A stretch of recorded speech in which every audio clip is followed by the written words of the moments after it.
자, 오늘 우리 웨스트민스터 신앙 고백서 21번째 이제 시간이 되겠습니다. 자, 지난주에 계속 우리 지난주에는 한 주 못했고 그 전주에 쭉 진행되어 왔던 지금 3장 웨스트민스터 신앙 고백서가 30개가 넘는 중요한 어떤 장으로 되어져 있고 그 안에는 여러 항목들이 있습니다. 우리는 지금 3장에 하나님의 영원하신 결정에 관해서, 즉 예정에 대한 그런 교리를 지금 우리가 살펴보고 있는 것입니다. 자, 지난주에 우리가 5항에 나오는 내용들을 쭉 살펴봤고 제가 설명을 한번 드렸는데 그러면서 이제 그 5항을 설명하고 있는 성경 구절들을 이제 오늘 이 시간에 한번 점검해 보고 살펴보고 그 다음 또 이어간다고 말씀을 드렸습니다. 자, 지난번까지 했던 5항의 내용을 제가 다시 한번 읽어드리고 이제 거기에 성경 구절들이 어떤 말씀에 의해서 이러한 신앙 고백이 만들어졌는가라고 하는 것도 한번 정리해 보겠습니다. 자, 5항을 보시면 이렇게 신앙 고백서의 내용이 나옵니다. 생명으로 예정된 사람들을 하나님께서는 이 세상의 기초를 놓으시기 전에 영원하고 변함이 없는 목적에 따라 그리고 자기의 뜻에 의한 비밀의 계획과 선한 기쁨에 따라 그리스도 안에서 택하셨다. 영원한 영광을 위하여 자기의 순전히 자유로운 은혜와 사랑으로부터 그들을 택하셨다. 자, 글자로 읽으면 내용이 좀 어려워 보입니다만 두 개의 문장으로 되어 있지만 그러나 그 내용은 그냥 한 가지입니다. 하나님께서 택하셨다. 그런 겁니다. 자, 첫 번째 문장을 다시 한번 보면 생명으로 예정된 사람들을 중간에 목적에 따라 변함이 없으신 그 하나님의 목적에 따라 그리고 그 뒤에 자기의 뜻에 의한 비밀의 계획에 따라 그러니까 하나님께서 예정하신 생명을 얻도록 영원한 영생을 얻게끔 예정하신 사람들을 하나님의 그 변함이 없는 목적에 따라서 우리를 선택하신 거고 하나님의 그 비밀스러운 신비한 계획에 따라 그리고 하나님의 그 선하신 그 기뻐하신 뜻에 따라서 우리를 택하셨다. 그런데 그 앞에 뭐가 나오냐면 그리스도 안에서 택했다라는 말이 나옵니다. 자, 여기 그리스도 안에서 택했다라고 하는 게 이제 그 뒤에서도 오늘 이제 뒷부분에서 우리가 또 한번 살펴볼 내용에서 나올 것이기 때문에 여기서는 그냥 지나가겠습니다. 영원한 영광을 위하여 자기의 순전히 자유로운 은혜와 사랑으로부터 그들을 택하셨다. 자, 여기서도 마지막 그 서술어가 택하셨다라는 겁니다. 그러니까 하나님께서 생명으로 예정된 사람들을 택하셨다. 이게 지금 5항에서 얘기하는 겁니다. 요한복음 15장의 말씀에서 우리가 하나님을 택한 게 아니고 하나님이 우리를 택하셨다라고 하는 말씀을 우리가 보게 됩니다. 그러니까 내가 선택해서 교회 다니기 시작했고 내가 선택해서 예수 믿는 것 같지만 그러나 사실은 이 세상의 기초를 놓으시기 전에 하나님은 분명하신 어떤 변함없는 목적을 가지고 우리를 이미 하나님은 택해 놓으셨다라고 하는 것이 기독교 신앙의 성경이 가르쳐주는 예정의 교리입니다. 그러니까 내가 하나님을 택한 게 아니라 하나님이 나를 택하셔서 하나님 자녀 삼아주셨다라고 이렇게 정리할 수 있는 겁니다. 자, 그런데 그 5항의 그 뒷부분에 나와 있는 두 번째 문장은 영원한 영광을 위하여, 즉 우리를 택하셨는데 그 택하신 목적이 뭐냐 하면 영원한 영광을 위해서. 이 말은 하나님이 우리 믿음의 사람들을 택하시면서 택함 받은 사람들을 통해서 하나님이 영광을 받으시려고 우리를 택하셨다는 겁니다. 그러니까 우리가 하나님의 자녀되고 하나님의 백성 되어서 살아가는 믿음의 사람으로 생명으로 예정된 사람으로 우리 택하심을 받은 것은 다름 아닌 하나님께 영광을 돌리기 위한 그런 삶으로 우리를 선택하셨다고 말씀하고 있는 겁니다. 자, 그래서 우리가 예전에 세례를 받을 때 세례 문답도 하고 그러면서 그 세례 문답지에 보게 되면 첫 번째 항목이 뭐냐 하면 사람의 제일 되는 목적이 무엇입니까? 하고 이제 묻는 질문이 나옵니다. 그러면 그것이 이제 우리의 신앙의 고백을 지금 우리가 웨스트민스터 신앙 고백서를 이렇게 지금 배우고 있는데 이 웨스트민스터 신앙 고백서를 토대로 해가지고 우리의 신앙을 문제와 대답으로 문답식으로 만들어 놓은 107개의 문제가 나오고 대답이 나오는 문답식으로 만들어 놓은 것이 뭐냐면 소요리 문답이라고 말합니다. 작은 요리 문답. 그러니까 내용을 좀 간추린 거죠. 그래서 기독교 신앙을 가르치기 위해서 바로 이 웨스트민스터 신앙고백서가 1600년대에 만들어지고 난 다음에 그 다음부터 이제 그 웨스트민스터 소요리 문답이라고 하는 것을 만들어서 성도들을 가르쳤습니다. 그 첫 번째 질문이 사람의 제일 되는 목적이 뭐냐라고 하는 질문인데, 사람이 제일 되는 목적은 하나님을 영화롭게 하고 그를 영원토록 즐거워하는 것입니다 라고 하는 대답을 아마 옛날에 세례문답을 공부하고 세례문답할 때 이러한 어떤 질문과 대답을 아마 공부하신 적이 또 기억이 날 겁니다. 왜냐하면 이 소요리 문답의 첫 번째 항목이 대단히 중요하기 때문에 이건 빠뜨리지 아니하고 우리가 배우게 됩니다. 자, 여기 웨스트민스터 신앙고백서의 그 5항에 영원한 영광을 위해서 우리를 선택하셨다는 거고, 그게 바로 이제 소요리 문답, 사람의 제일 되는 목적이 뭐냐? 하나님을 영화롭게 하고, 즉 하나님께 영광을 돌리는 그러한 삶을 살아가는 것. 그 다음에 이어지는 말이 자기의 순전히 자유로운 은혜와 사랑으로부터 그들을 택하셨다. 자, 말이 어렵게 번역이 됐지만 쉽게 말하면 자기의 순전히 자유로운 은혜. 여기서 자기는 하나님을 말하는 거죠. 하나님이 아주 순전히 자유롭게 은혜를 베푸신다는 겁니다. 이걸 다시 말하면 하나님의 절대적인 주권을 말하는 겁니다. 은혜를 베푸시는 것이 하나님 마음인 거죠. 하나님이 자유롭게, 아주 순전히 자유롭게 하나님 자신의 뜻에 의해서 은혜도 베푸시고 사랑을 베푸시기 때문에 그 은혜와 사랑으로부터 우리가 택하심을 받았다라고 하는 겁니다. 자, 하나님께서 이 절대적인 주권을 가지고 선택하실 때 그 선택의 교리에 있어서 가장 중요한 것은 하나님의 주권입니다. 이 말이 뭐냐면 사도 바울도 로마서에서 그런 비유를 말하지만 토기장이가 그릇을 만드는데 어떤 그릇은 귀 쓰는 그릇을 만들고 어떤 그릇은 천이 쓰는 그릇을 만들고 어떤 것은 작은 거 만들고 어떤 건 큰 걸 만들고 여러 가지 모양으로 만드는데 이 토기가 그릇이 왜 나를 이렇게 만들었어? 라고 말할 수 없는 거죠. 토기장이의 마음입니다. 토기장이의 뜻이고 토기장이의 주권입니다. 만드는 자의 마음이라는 겁니다. 그래서 어떤 것을 만드느냐, 어떻게 만드느냐, 어떤 목적으로 만드느냐라고 하는 것들의 모든 결정권은 누구에게 있냐면 여호와 하나님께 있다. 이게 우리 기독교 신앙에 있어서 하나님의 절대적인 주권이다라고 이렇게 우리가 표현하는 겁니다. 그래서 우리를 택하심도 마찬가지입니다. 우리를 택하시는 것도 내가 어떤 공로가 있기 때문에, 내가 어떤 자격이 있기 때문에, 내가 얼만큼 이 기독교 신앙에서 알고 있기 때문에, 내가 지식이 많아서, 내가 무언가 선한 일을 많이 했기 때문에, 그런 것 때문에 나를 택하시는 게 아니고 아무런 조건이 없지만 내가 알지 못하고 내가 행한 것도 없고 내가 하나님 앞에서 심히 어떠한 조건도 아무것도 가지고 있지 않아도 하나님의 은혜로, 값없이 주시는 그 은혜로 하나님이 주권적으로 우리를 선택하셨다라고 하는 것이 기독교 신앙의 교리입니다. 자, 그렇기 때문에 나의 조건은 절대적인 요소가 될 수 없는 겁니다. 어떤 조건도 되지 않는 겁니다. 이것이 기독교 신앙, 우리 장로교 신앙의 아주 뼈대가 되는 겁니다. 예를 들어서 여러분, 감리교하고 장로교가 우리 이제 한국 교회, 기독교의 아주 큰 중요한 이렇게 교파가 되지요. 그 외에도 성결교, 침례교, 순복음 여러 가지 있습니다만 한국 교회 맨 처음에 이 선교사들이 들어올 때 감리교파, 감리교 선교사들하고 장로교 선교사들이 먼저 들어와서 한국 교회가 이렇게 많이 세워져 갑니다. 자, 그러면 감리교회하고 장로교회하고 다 하나님 믿는 건데 뭐인 차이가 있나?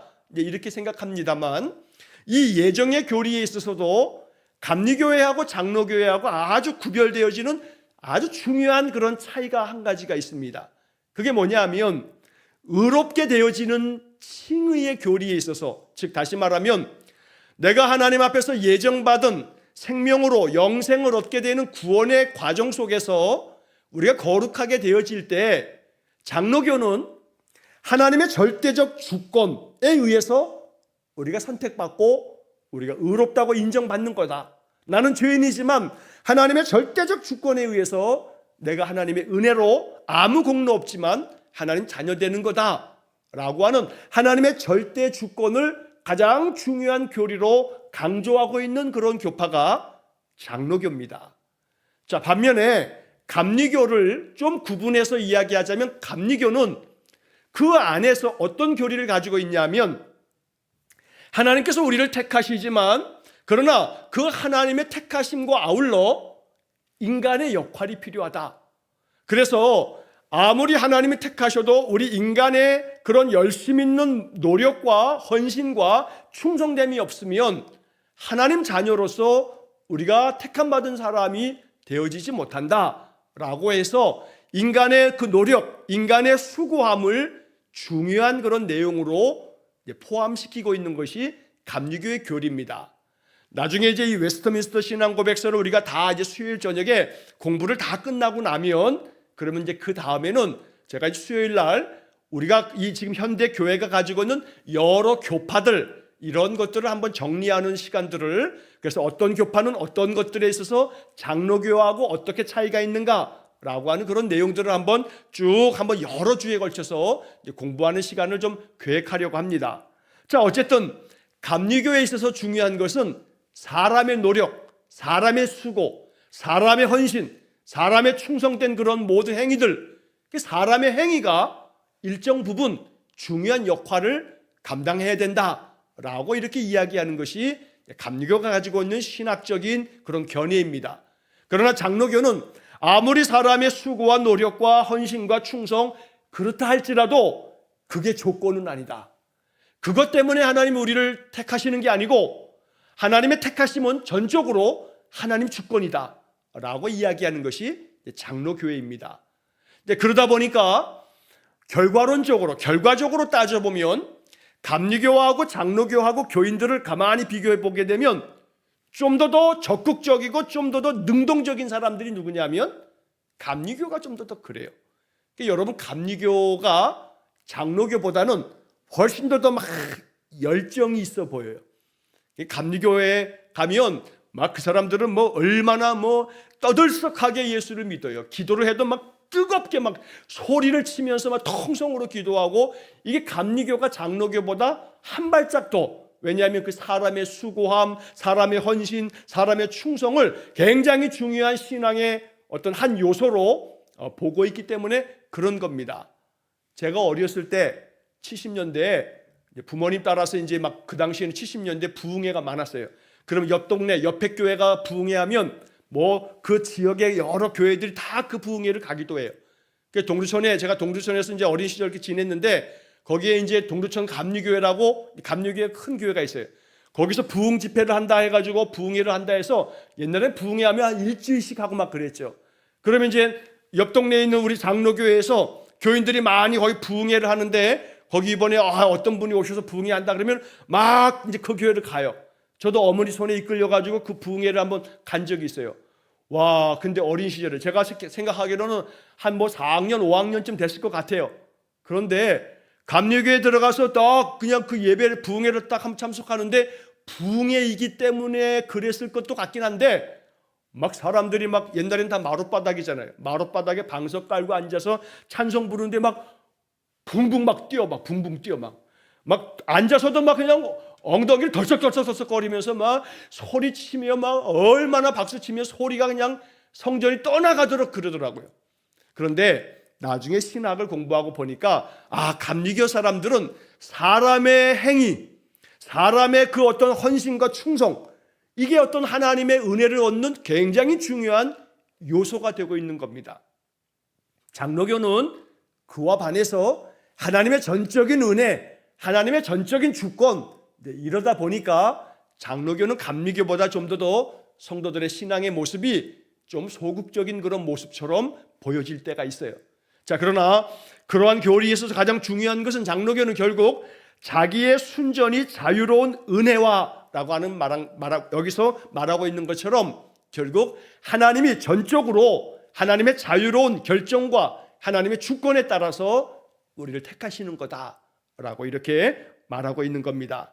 자, 여기서 이제 몇 가지 성경 구절들이 나옵니다만, 자, 첫 번째로 에베소서 1장 4절, 9절, 11절이 나옵니다. 자, 이 에베소서 1장은 예정론에 관한 중요한 성경이 에베소서 1장입니다. 이 에베소서 1장에 예정이라고 하는 표현이 여러 번 반복되면서 예정에 대한 교리를 가르쳐주는 성경이 에베소서 1장, 이렇게 여러분 기억하실 만합니다. 자, 거기 1장 4절 말씀에 보면 이런 말씀이 나옵니다. 창세전에 그리스도 안에서 우리를 택하사 우리로 사랑 안에서 그 앞에 거룩하고 흠이 없게 하시려고, 또 9절에 그 뜻의 비밀을 우리에게 알리신 것이요 그의 기뻐하심을 따라 그리스도 안에서 때가 찬 경륜을 위하여 예정하신 것이니, 11절에 모든 일을 그의 뜻의 결정대로 일하시는 이의 계획을 따라 우리가 예정을 입어 그 안에서 기업이 되었으니. 자, 여기 지금 제가 읽어드린 말씀 속에도 하나님께서 창세전에 그리스도 안에서 우리를 택하셨다. 왜 택하셨냐 하면 하나님 앞에서 거룩하고 흠이 없게 하시려고 우리를 택하셨는데, 하나님은 그 기뻐하시는 뜻에 따라서 그리스도 안에서 때가 찬 경륜을 위하여 예정하신 것이니 라고 에베소서 1장 9절에 말씀이 되어 있습니다. 자, 이 말씀은 하나님께서 때가 찬 경륜, 이 때가 찼다는 것은 바로 예수 그리스도를 세상에 보내셔서 십자가에 달려 돌아가심으로 예수님의 그 십자가의 보혈의 능력으로 인해서 그 하나님의 그 보혈의 속죄, 대속의 제물로서 독생자 예수님이 십자가에 죽으심으로 이제 우리가 예수님의 십자가의 공로를 힘입어서 하나님의 자녀로 우리가 예정되어지는, 하나님의 자녀로 부르심을 받는, 이런 모든 것들을 하나님이 창세전에 계획해 놓으셨다라고 이렇게 가르쳐 주는 게 에베소서 1장의 말씀입니다. 그래서 거기 11절의 말씀에 중요한 표현이 나오는데, 모든 일을 그의 뜻에 결정대로 일하시는 이의 계획을 따라, 그러니까 모든 일들이 하나님의 그 뜻하신 바에 하나님의 결정에 따라서, 하나님이 결정하시는 대로 하나님께서 그 모든 계획을 따라서 우리를 예정하셨다. 그래서 하나님 안에서 하나님 주시는 기업, 하나님 주시는 축복을 얻어서 우리가 예정을 얻게 되었다라고 이렇게 말하는 겁니다. 자, 그래서 우리는 이러한 이 웨스트민스터 신앙 고백서를 조금, 이 문장들이 어렵지만 이 이야기를 들으면서 이렇게 정리를 하는 겁니다. 나는 하나님께로부터 선택받은 사람이다. 이게 중요한 겁니다. 나는 하나님께로부터 선택받은 사람이다. 이것을 어떻게 보증하고 어떻게 확증하느냐? 하나님께서 창세전에 나를 택하셔서 나를 예수 그리스도에게로 인도하여 예수 그리스도의 그 대속의 피를, 그 십자가의 은혜를 내 마음의 믿음으로 받아들이게 하셔서 예수 그리스도 안에서 나로 하여금 하나님 자녀 삼아 주시도록 나를 택하셨다라고 이렇게 성경이 이야기하는 거고, 우리가 그렇게 믿음 안에서 고백하는 겁니다. 자, 그 다음 그 이어지는 성경 구절에 디모데후서 1장 9절 말씀을 좀 보면 이런 말씀이 나옵니다. 하나님이 우리를 구원하사 거룩하신 소명으로 부르심은 우리의 행위대로 하심이 아니요 오직 자기의 뜻과 영원 전부터 그리스도 예수 안에서 우리에게 주신 은혜대로 하심이라. 자, 이 디모데후서 1장 9절도 우리가 잘 기억을 해야 합니다. 하나님께서 우리를 구원하셨는데 우리의 행위대로 하신 게 아니다.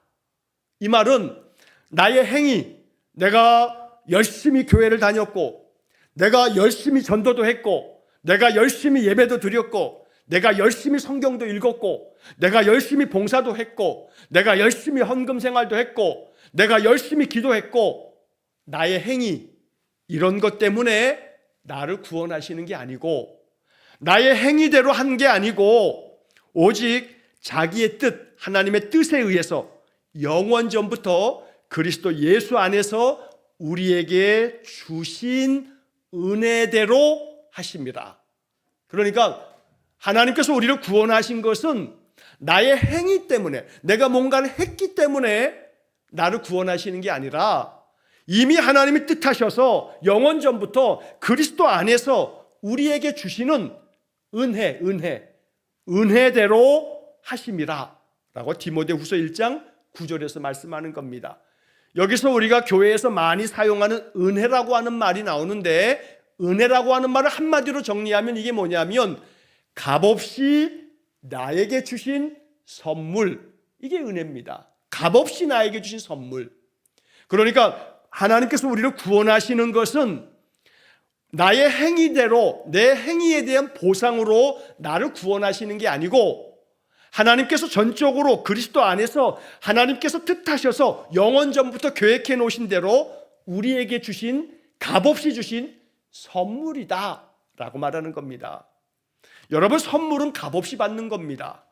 자, 선물을 받고 난 다음에 감사합니다 그러면서 지갑을 꺼내가지고 이거 얼마예요? 하고서 돈을 내려고 한다면 그건 선물이 아닌 거죠.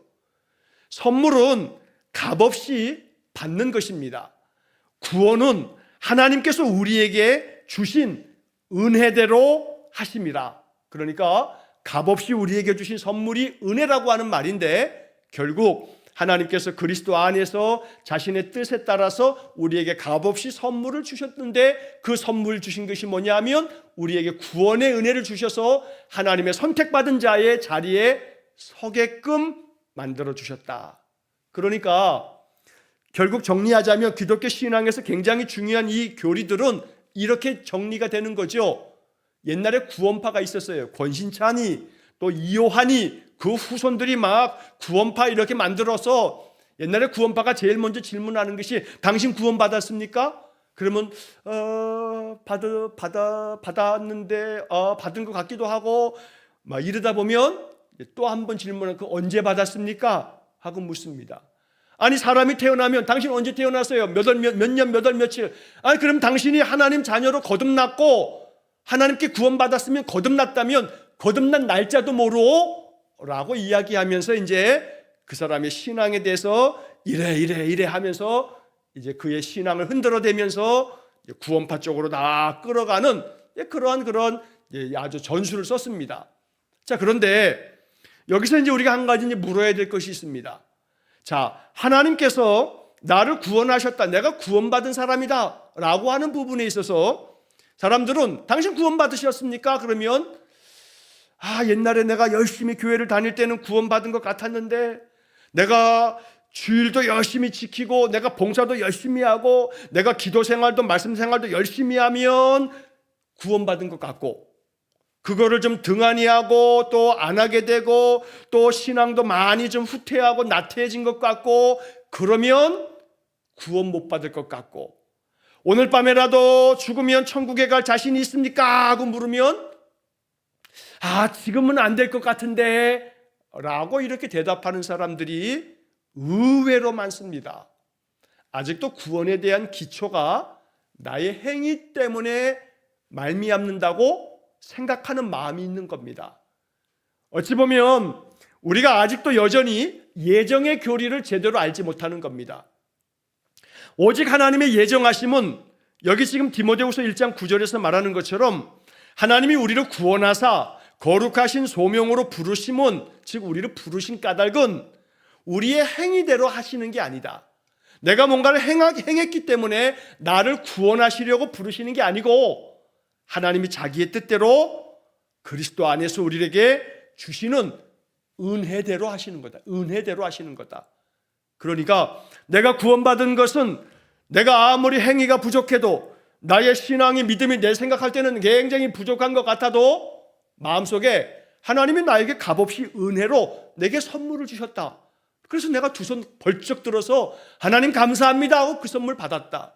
바로 그 선물은 나에게 허락하여 주신 예수 그리스도의 십자가의 은혜다. 예수 그리스도의 십자가의 은혜는 교회를 열심히 나오는 사람에게만 주는 게 아니고, 그 십자가의 은혜를 값없이 나에게 주신 은혜라고 받아들이는 모든 사람에게 값없이 주시는 선물이다 라고 말하는 것이 웨스트민스터 신앙고백서의 예정의 교리 속에 담겨져 있는 중요한 가르침입니다. 그러니까 흔들림 없이 오늘 밤에 내가 세상에서 하나님 내 생명 부르신다 할지라도 여전히 확신 가운데 난 천국 갈 수 있다 라고 확신하는 까닭은 내가 예수 그리스도로 말미암아 예수 그리스도 안에서 내가 은혜의 선물인 그리스도의 십자가의 보혈을 통해서 하나님 자녀 되어지는 그 은혜를 내가 얻었기 때문이다 라고 대답하면서 그 마음에 확신을 갖는 것, 이게 기독교 신앙의 예정교리를 우리가 제대로 이해하고 믿음 안에서 고백하고 있는 모습이라고 말할 수 있는 겁니다. 자, 그래서 데살로니가전서 5장 9절의 말씀이 또 한 구절 나오는데, 하나님이 우리를 세우심은 노하심에 이르게 하심이 아니요 오직 우리 주 예수 그리스도로 말미암아 구원을 받게 하심이라. 하나님이 우리를 세우셨는데, 우리를 택하셨는데, 왜 택하셨냐 하면 그리스도 예수로 말미암아 구원을 받게 하려고. 그러니까 구원함은 하나님이 우리에게 값없이 주시는 선물로 우리를 택하셔서 우리에게 베푸시는 거다. 그 택하심은 모든 만민에게 열려져 있는 겁니다. 그러니까 우리가 하나님의 그 선택하심에 대한 교리를, 예정의 교리를 어떤 사람은 지옥 가게끔 만들어 놓으셨고 어떤 사람은 나면서부터 천국 가도록 만들어 놓으셨다, 이렇게 구분되어지는 게 아니고 모든 사람들을 하나님의 자녀로 다 부르셨다는 겁니다. 다 부르셨다. 부르심에는 제한이 없고 또 어떠한 차별이 없습니다. 모든 인생들을 다 부르십니다. 오직 그 부르심에 값없이 주시는 그 선물을 아멘하고 받아들이는 사람이 하나님께로부터 택함받은 자로 예정된 자라고 성경이 말하고 있다는 겁니다. 그러니까 미리 예정되었다라고 하는 것은 이미 천국 갈 사람과 지옥 갈 사람을 다 구분해가지고 결정해놨다는 게 아니고, 결정론이 아닙니다. 결정해놨다는 게 아니고 모든 사람에게 다 열려져 있지만 그 열려져 있는 예수 그리스도의 십자가의 은혜를 은혜로 값없이 주어진 선물로 받아들이는 사람이 하나님의 택하심을 받은 사람이다 라고 성경이 말씀하고 있다는 겁니다. 자, 그래서 이제 그 다음에 이어지는 이제 5항의 그 뒷부분의 내용을 보시게 되면, 자, 이렇게 택하실 때 하나님은 그들의 신앙이나 선행들이나 또는 그들의 인내나 피조물 안에 어떤 다른 것을 하나님 자신의 결정의 조건들이나 원인들로 미리 보시고 한 것은 아니다. 모든 것은 하나님의 영화로운 은혜를 찬양하기 위해서이다. 자, 이렇게 두 개의 문장이 나옵니다. 자, 첫 번째 문장 다시 한번 보면, 이렇게 택하실 때 세상의 모든 사람들을 하나님 자녀로 택하시고 부르시지만 그리스도의 값없이 주시는 그 은혜의 보좌 앞으로 나아가는 사람이 구원함을 받은 사람으로 택함 받은 사람인데, 자, 여기서 하나님은 그들의 신앙이나 선행, 그들의 그 믿음이라고 말하는, 교회도 열심히 나오고 예배도 열심히 드리고 섬김도 말씀 열심히 섬기고, 이러한 그들의 모든 신앙이나 선행, 선하게 행하는 모든 행실들, 이런 선행들이나 또 그들의 인내, 그들이 오래 참는 그 인내나 아니면 피조물 안에 어떤 다른 것을, 그 어떤 것도 하나님 자신의 결정의 조건들이 아니다, 그런 거예요. 아니다. 그러니까 하나님 자신의 결정적인 조건이 아니다. 뭐가요? 우리의 신앙과 우리의 행위가. 내가 열심히 교회를 나왔다, 그런 어떤 행위가, 내가 사람들에게 정말로 선행을 많이 했다, 그런 것들이 하나님이 무언가를 결정하시는 결정의 조건이 되는 게 아니라는 겁니다. 그것의 원인도 되지 않는다 이 말이에요. 그러니까 내가 열심히 교회 나왔기 때문에 내가 철야도 하고 금식도 하고 새벽도 지키고 내가 성경을 이만큼 외우고 내가 매년마다 성경을 읽고 어떤 것을 행한다 할지라도 그것이 하나님의 결정의 조건, 원인, 그건 아니다 이 말이에요. 그러니까 오직 사람의 행위에 의해서가 아니라 하나님의 전적인 은혜에 의해서 주어지는 거다라고 말하는 겁니다. 그러면 여기서 이제 우리가 이제 착각하면 안 되는 게 있어요. 오해하면 안 되는 게 있어요. 하나님께서 우리에게 주시는 그 은혜가 나의 어떤 신앙과 어떤 행실, 선행의 조건이 아니라고 했기 때문에 그럼 나는 아무렇게나 해도 되네. 어차피 하나님의 절대적인 주권에 의한 것이니 하나님 앞에서 나는 그냥 아무것도 할 것도 없네 라고 이렇게 생각하면 안 되는 거죠. 그래서 장로교인들이 이 예정에 대한 교리를 잘못 배우다 보니까 장로교인들이 굉장히 소극적인 신앙을 갖게 되는 겁니다. 순복음이나 감리교나 또 뭐 저 침례교도 그렇고 열심히. 그럼 그와 반해서 장로교는 굉장히 소극적이에요. 예를 들면 우스꽝스럽지만 이런 얘기를 해요. 장로교인들은 저 사람 내가 전도 안 해도 돼. 왜 안 해도 되냐 하면 하나님께서 예정하신 사람이라면, 택함 받은 사람으로 예정하셨다면 내가 아니더라도 누군가가 그 사람을 전도할 거야. 나는 전도 안 해도 돼 라고 하는 논리를 말하는 사람들이 가끔가다 있어요. 그 사람들은 우리 인간들이 해야 할 몫이 아무것도 없는 것처럼 어디서 배운 거예요. 이거 잘못 배운 거죠. 그러니까 우리의 신앙과 우리의 행위가 하나님의 은혜를 얻는 조건이 되는 것은 아니지만, 그러나 우리가 잊지 말아야 할 것이 있어요.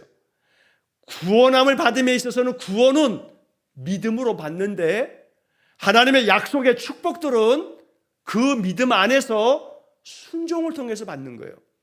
순종의 삶이 하나님 앞에서 나아가는 그 구원의 결정에 있어서는 내가 어떻게 했느냐라고 하는 것들이 조건이나 원인이 되는 것은 아니지만, 내가 그 하나님의 그 은혜를 값없이 얻고 난 다음에 말씀에 순종하는 삶을 살아갈 때 하나님의 약속은 순종하는 사람에게 주어지는 특권이라는 사실을 잊지 말아야 돼요.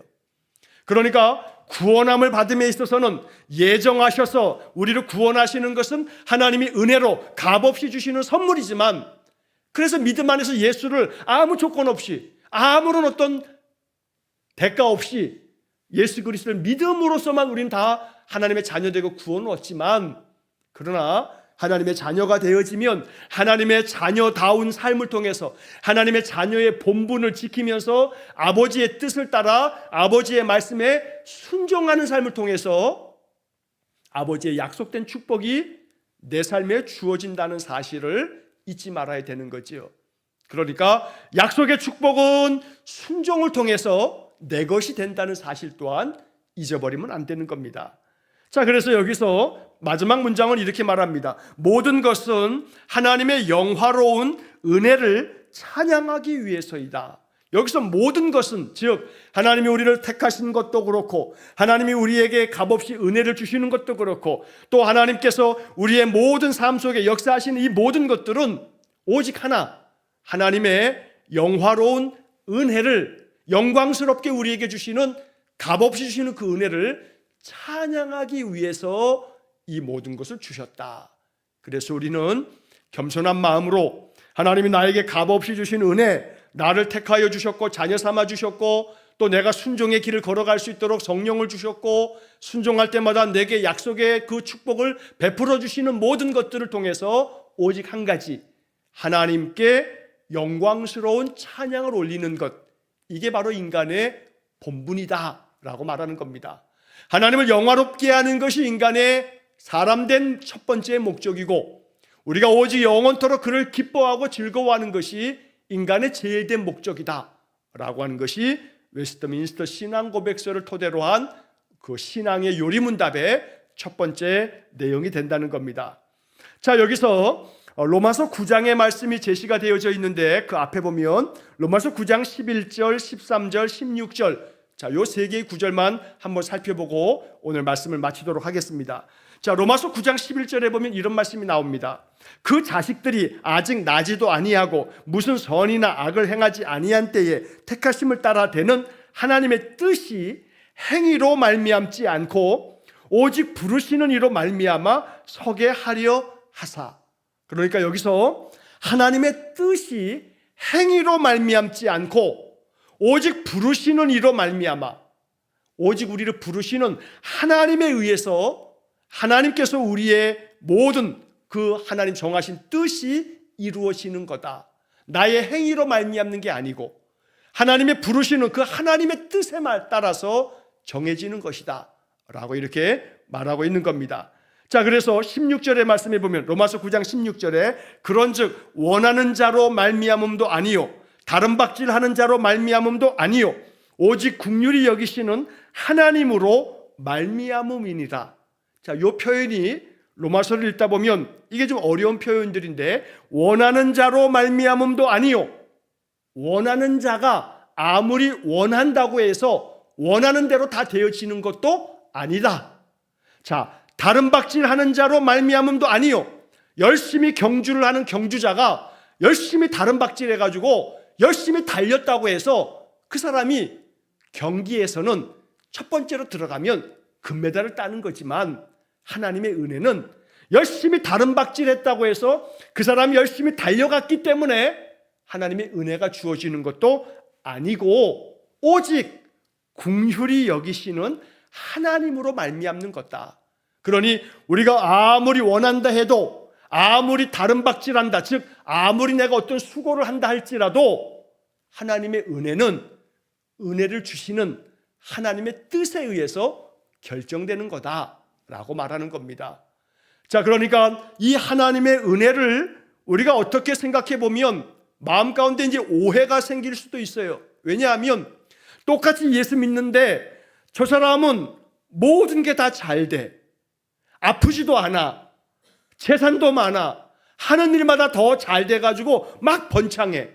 근데 똑같은 교회에서 똑같이 예수 믿는데 어찌 보면 내가 더 열심히 믿는 것 같은데 나는 하는 일마다 실패하고 하는 일마다 안 되고 여러 가지 있는 것들이 막 손해를 보고 그러면서 점점 삶은 어려워지고 이렇게 되어지게 되면 사람들의 마음 가운데 도대체 하나님의 은혜는 어떤 사람에게 주어지는가 하면서 마음에 원망도 생기고 신앙의 회의가 생기고 마음의 믿음의 갈등을 겪게 되는 겁니다.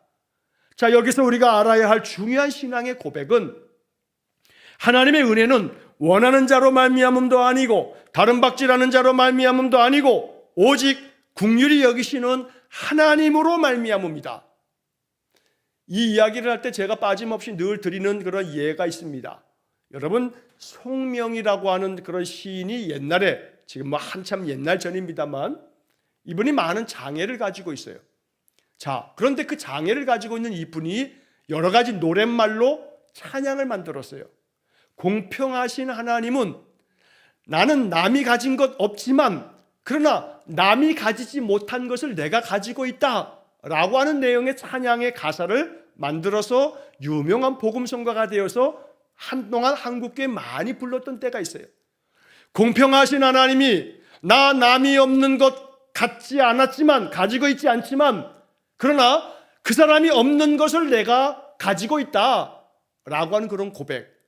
그러니까 단순히 우리 눈에 어떤 사람은 모든 게 이것도 잘 되고 저것도 잘 되고 모든 게 다 잘 되는 것 같지만 나는 아무것도 없고 나는 장애밖에 없고 나는 모든 것들이 하나도 되는 것이 없는 것 같지만 이 송명희 시인이 자신이 가지고 있는 그 장애 속에서도 고백하는 게 뭐냐면 공평하신 하나님, 공평하신 하나님. 그러니까 오늘 우리는 이 예정의 교리에 있어서 긍휼히 여기시는 하나님으로 말미암음이니라 라고 했을 때 이 긍휼히 여기시는 하나님은 우리 모든 사람들에게 공평하게 하나님의 은혜를 베푸시기 때문에 이 공평하신 하나님을 만나게 되어지면 그러면 우리는 저절로 하나님의 그 예정의 교리 속에 담겨져 있는 그 하나님의 값없이 주신 은혜가 얼마나 큰 건가라고 하는 것들을 발견하게 되는 겁니다. 어찌 보면 오늘 이런 이야기들이 어렵게 느껴질 수 있을 수도 있습니다. 그러나 여러분들이 이 이야기를 그냥 간단명료하게 얘기한다면 하나님의 은혜는 나의 행위나 나의 어떤 조건에 내가 열심히 뭔가 행했기 때문에 나의 공로나 나의 수고함에 대한 대가로 주어지는 게 아니고 하나님의 은혜는 값없이 주어지는 건데 그 택하심은 모든 사람들에게 다 열려져 있으나 그 택하신 자들에게 하나님께서 값없이 주시는 많은 은혜의 선물들의 축복은 그 하나님의 은혜를 값없이 받은 사람들이 하나님 말씀에 따라서 순종의 길을 걸어갈 때 하나님이 값없이 베풀어 주시는 선물이다. 그런데 그 모든 것들을 결정하는 하나님의 주권 앞에 우리는 겸손하게 공평하신 하나님을 바라보면서 다른 사람이 가지고 있는 것은 나는 없지만 그러나 그 사람들이 가지고 있지 않은 것을 내가 가지고 있으니 라고 고백할 줄 아는 믿음의 세계로 나아갈 수 있기를 간절히 축원합니다.